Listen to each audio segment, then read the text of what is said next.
O podcast Uma História Ilustrada do Mercado de Capitais no Brasil é uma realização do Ministério do Turismo, patrocinado pela Prefeitura da cidade do Rio de Janeiro, Secretaria Municipal de Cultura, B3BRA.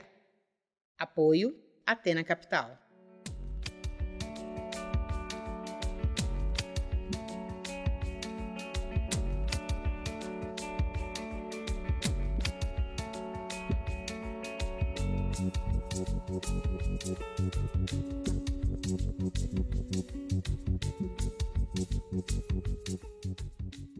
Bom dia, quem fala é Carlos Cova, autor do livro Uma História Ilustrada no Mercado de Capitais do Brasil, e hoje vamos trazer alguns aspectos relativos aos temas tratados no livro. Esse livro ele foi editado pela Andrea Jacobson Editora e contou com apoio de Marketing Mais Arte, Atena Capital, da B3, da BRA, da Prefeitura do Rio de Janeiro, da Secretaria Especial de Cultura do Ministério do Turismo do Governo Federal, da Secretaria Municipal de Cultura do Rio de Janeiro. Hoje nós vamos falar do nascimento da Bolsa de Valores aqui no Brasil. A importância da Bolsa de Valores para o desenvolvimento das atividades econômicas, ela é flagrante, como não poderia deixar de ser, ao fim do Pacto Colonial, quando o Brasil recebe a corte portuguesa, fugindo das tropas de Napoleão no início de 1808, junto com a corte, algumas novas instituições deveriam emergir na antiga colônia. De sorte que, ainda no ano da sua chegada, em 1808, Dom João VI, príncipe regente, iniciou a subscrição de ações do Banco do Brasil, que na ocasião não era público. Isso era algo inédito aqui no Brasil, em virtude do Pacto Colonial, que proibia qualquer atividade econômica que não estivesse diretamente ligada à coroa portuguesa. Na ocasião, foram emitidos 1.200 títulos desse banco, 1.200 ações.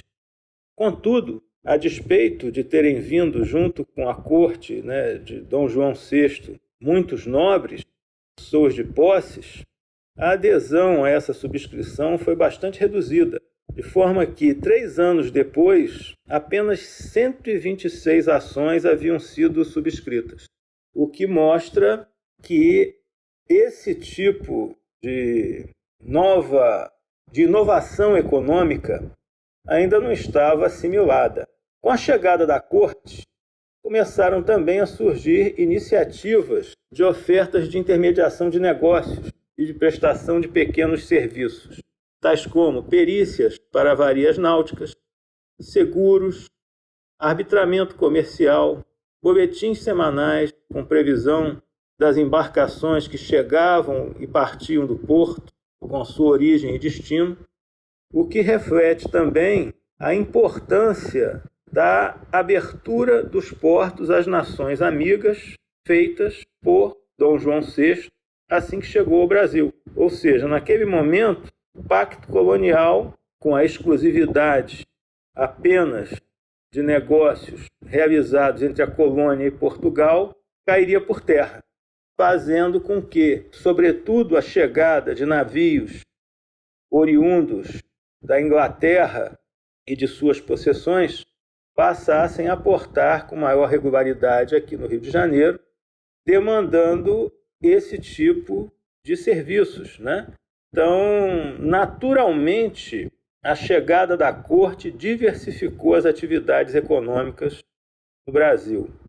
Ainda em 1809, Dom João VI determinou a construção de uma praça de comércio.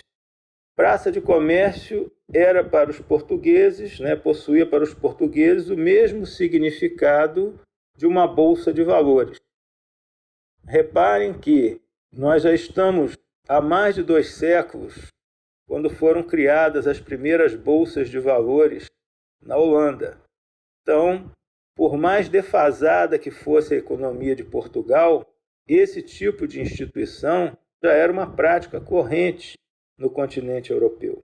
Não obstante, O projeto dessa bolsa se iniciou apenas 10 anos depois, de sorte que ela foi inaugurada apenas em julho de 1820, na antiga Rua do Sabão, em frente à Igreja da Candelária, no local que hoje nós conhecemos como a Casa França Brasil.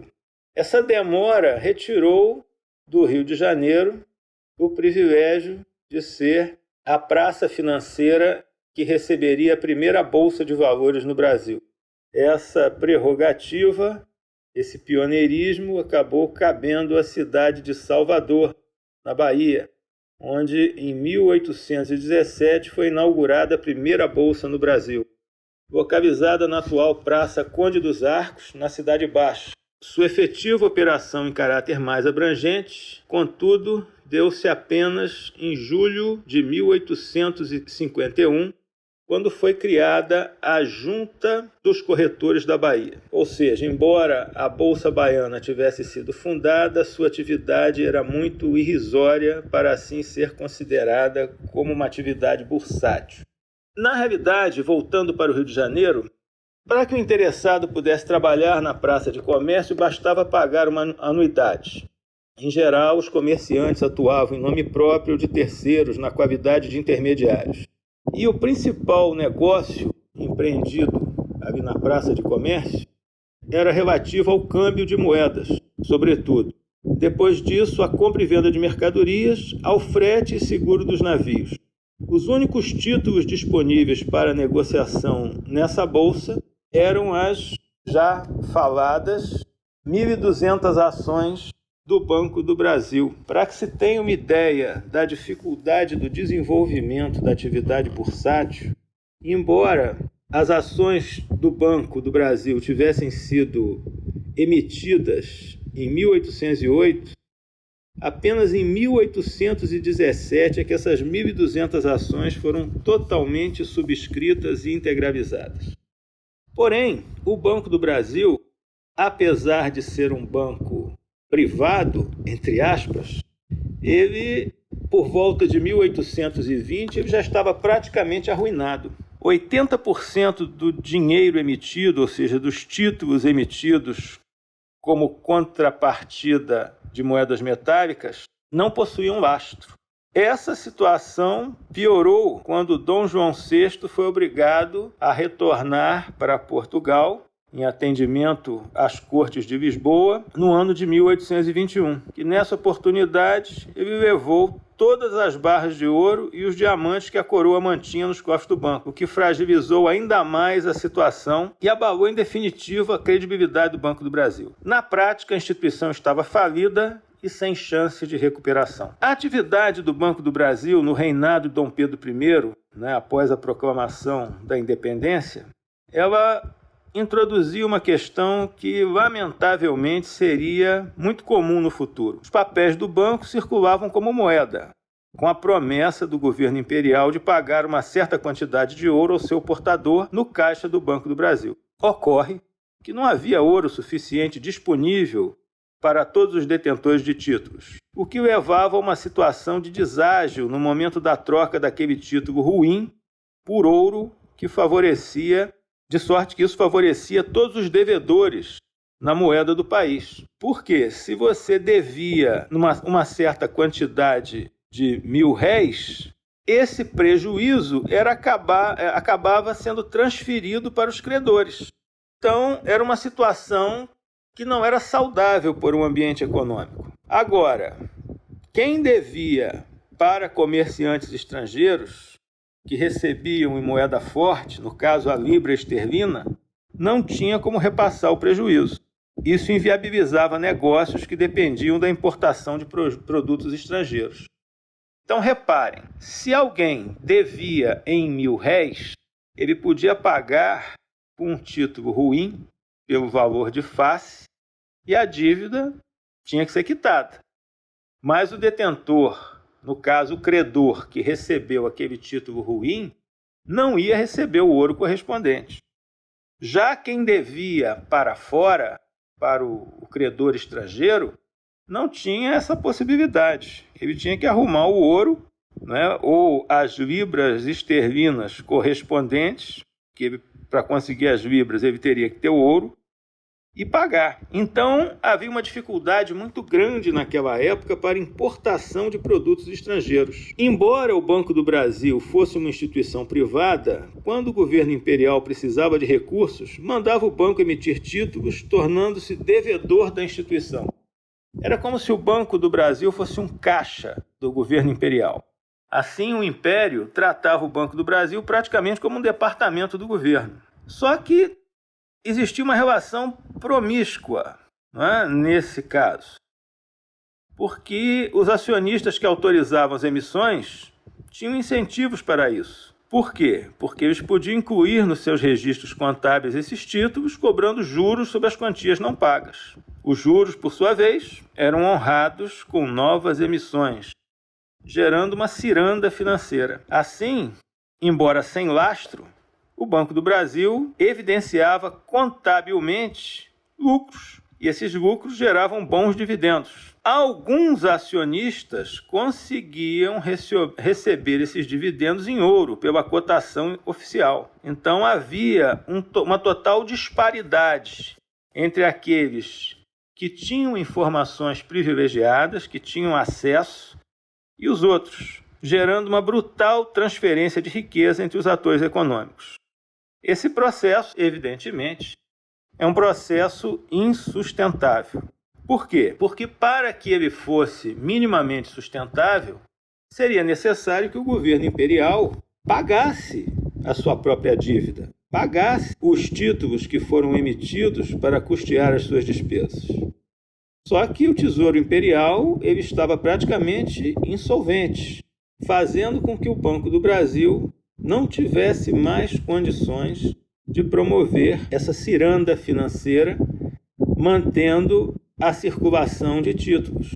Então, na ocasião, por volta de 1829, os parlamentares aprovaram uma lei que determinava a extinção do Banco do Brasil, a ser formalizada por uma junta de interventores. O Brasil experimentava um ambiente político de muita turbulência, gerado, sobretudo, pela imaturidade do imperador Dom Pedro I, a sua incapacidade de ser assessorado, fazia com que uma grande turbulência política se instalasse naquele ambiente. Isso fez, já um pouquinho antes da independência, com que os comerciantes abandonassem a praça de comércio, ou seja, a bolsa, onde eles inicialmente faziam as suas transações.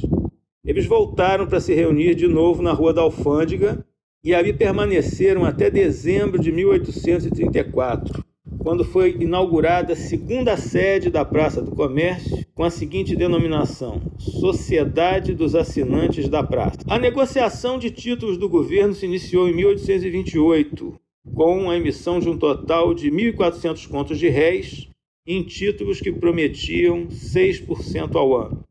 Como o governo, na ocasião, também não tinha credibilidade, esses títulos já foram negociados com um deságio de 35% sobre o valor de face, fazendo com que o rendimento real, na prática, chegasse a 9,2% ao ano. Essa emissão de títulos ela foi considerada o marco inicial da operação do mercado de capitais no Brasil. Embora esse resultado, como a gente já disse, não tenha sido muito salutar, que isso acarretou a falência do Banco do Brasil, que poderia impedir ou desestimular o avanço das inovações financeiras, isso cumpria um papel, cumpria o que se chama de curva de aprendizagem a ser percorrida. Durante o Império Brasileiro, grandes avanços na economia se manifestaram. Em base retrospectiva, por exemplo, em 1836, a cidade do Rio de Janeiro já se transformara substancialmente em relação àquela cidade que Dom João VI havia desembarcado com a família real em 1808. A população do Rio de Janeiro chegava a 200 mil pessoas, na sua maior parte amontoada no quadrilátero do entorno do Largo do Paço, que é a atual Praça 15 de Novembro.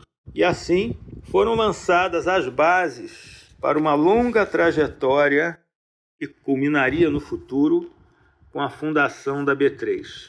Essa história você pode encontrar no livro Uma História Ilustrada do Mercado de Capitais no Brasil. Obrigado.